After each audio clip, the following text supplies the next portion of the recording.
अगर आप भी चाहते नहीं कोहिनूर म्यूजिक के ऑडियो वीडियो सबसे पहले देखे खतीरा सुने खतीरा तो लाल बटन दबा के चैनल के सब्सक्राइब कर लीजा और साथ ही बेल आइकन के दबावल ना भूलिजा।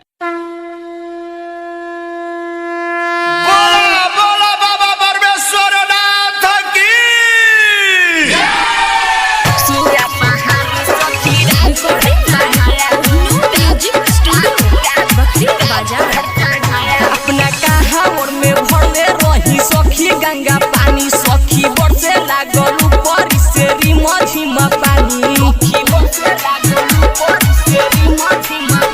अपना गाँव में भरले रही सखी गंगा पानी सखी बरसे लागल ऊपर से रिमा झिमा पानी।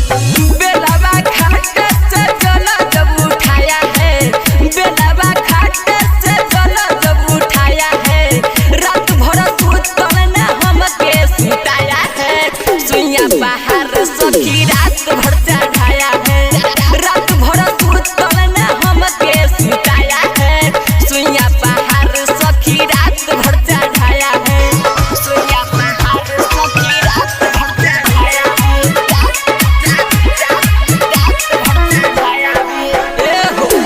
उखड़ल दर्द हमर सौर से बदानवा चढ़ना ही पैनी हम सुइया बहारवा।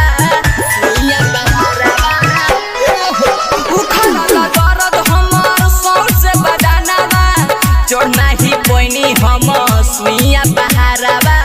चिलम में गांजा डालिया हगी लगाया है, चिलम में गांजा डालिया हगी लगाया है, रात भर सुतल न हमके सुताया है।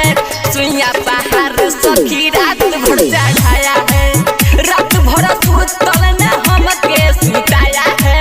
सुइया बहार सखी रात भर चढ़ाया है, सुइया बहार सखी रात भर चढ़ाया है, रात भर चढ़ाया है।